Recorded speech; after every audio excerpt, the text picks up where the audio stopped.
నీకు నచ్చిన సంగీతం ఏంటి? చెప్పుల సవ్వడి. నువ్వు మెచ్చిన నగలు ఏంటి? వంపున ముద్దు తడి.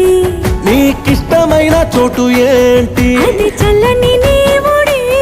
నువ్వు కోరుకున్న దుస్తులేంటి?